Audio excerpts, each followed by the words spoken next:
Have you ever wondered how a young man from Macedonia conquered the known world in just a decade?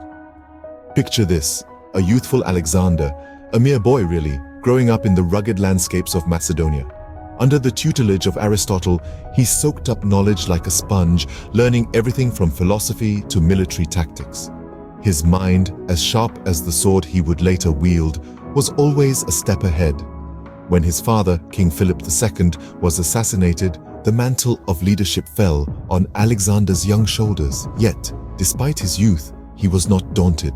In fact, he embraced it, and with the confidence of a seasoned warrior, he ascended the throne. At the tender age of 20, Alexander was now the king of Macedonia. But the crown, the throne, the kingdom, they were merely stepping stones, for his vision was grander, his ambitions far-reaching, and so the stage was set for a conquest unlike any other.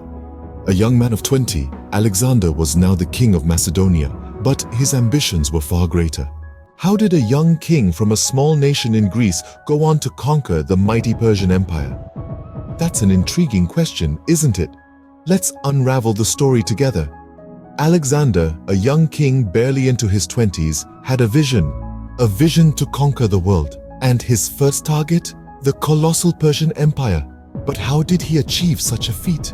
Alexander's campaign against the Persian Empire was a masterclass in strategic warfare. He didn't just fight battles, he orchestrated them. Take, for instance, the Battle of Issus. Alexander, leading a significantly smaller force, was up against the Persian king Darius III and his vast army. But Alexander was not deterred.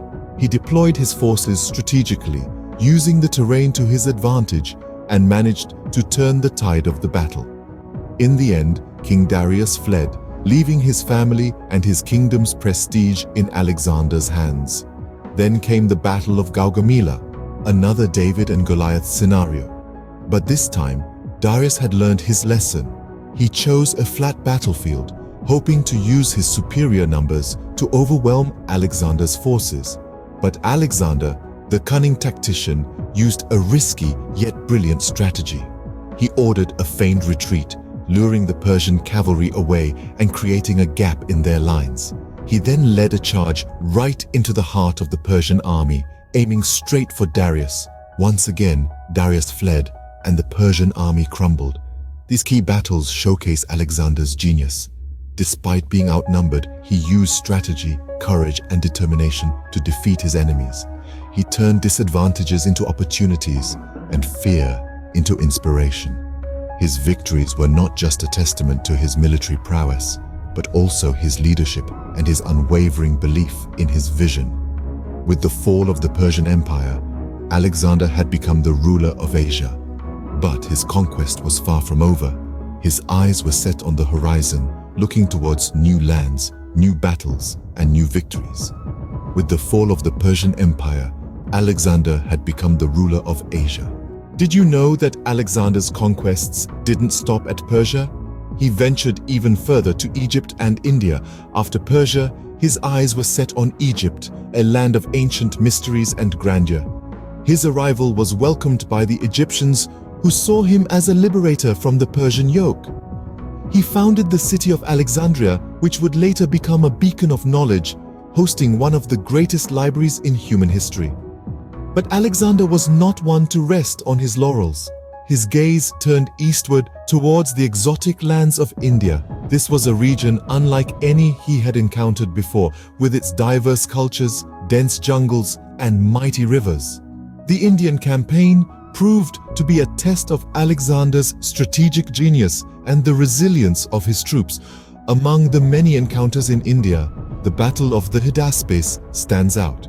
Here, Alexander faced King Porus, a ruler as brave and strategic as himself.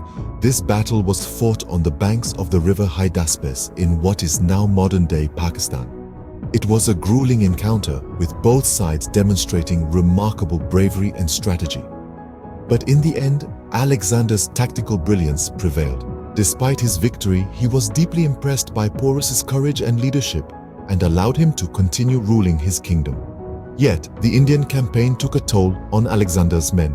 They had marched thousands of miles from home, fought countless battles, and were weary and homesick. They longed to return to their families. Recognizing this, Alexander decided to turn back, marking the end of his eastward expansion.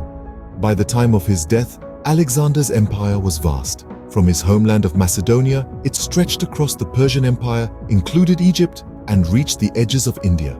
His military campaigns changed the face of the ancient world, blending cultures and spreading Greek ideals far and wide. By the age of 30, Alexander's empire stretched from Greece to Egypt and all the way to India. What did Alexander leave behind after his untimely death at the age of 32? In the wake of his sudden death, Alexander's sprawling empire, stretching from Greece to Egypt and as far east as India, was left without a clear line of succession. His generals, known as the Diadochi, wrestled for control, dividing the empire amongst themselves. This marked the beginning of the Hellenistic Age, a period characterized by Greek, political and cultural influence across the Eastern Mediterranean and Middle East. Yet, Alexander's legacy extends beyond the borders of his empire. His military strategies are still studied in war colleges around the world. He was a master of the battlefield, known for his innovative tactics and the speed with which he could move his armies. His use of the phalanx, an infantry formation, and his ability to adapt to different battle conditions and opponents earned him a place among history's most successful military leaders. But perhaps the most enduring aspect of Alexander's legacy is the cultural exchange his conquests initiated. His policy of fusion, encouraging marriages between his Macedonian soldiers and local women, resulted in a mixing of cultures and ideas. Greek thought, art, and language spread throughout the regions he conquered, leaving an indelible mark on the societies that followed. His vision of a cosmopolitan empire where various cultures could coexist and learn from one another was revolutionary for its time. This Hellenization process laid the groundwork for the later spread of Roman culture and the eventual rise of the Byzantine Empire. In the cities he founded, many of which still exist today, one can still see the impact of Alexander's rule. Alexandria in Egypt became a major center of learning in the ancient world, housing the famous Library of Alexandria and the Lighthouse, one of the 7 wonders of the ancient world. Alexander the Great, a man who conquered the known world in a decade, left a legacy that still echoes through history. His military genius, cultural influence, and vision of a diverse, interconnected world continue to resonate, reminding us of a man who dared to dream big and had the courage to chase those dreams. So, what can we learn from Alexander's incredible life and achievements? Well, his life is a testament to the power of relentless ambition, uncompromising courage, and unparalleled strategic genius. From a young age, Alexander demonstrated leadership qualities that propelled him to the forefront of history. His life teaches us that with unwavering determination and sharp intellect, one can conquer the seemingly impossible.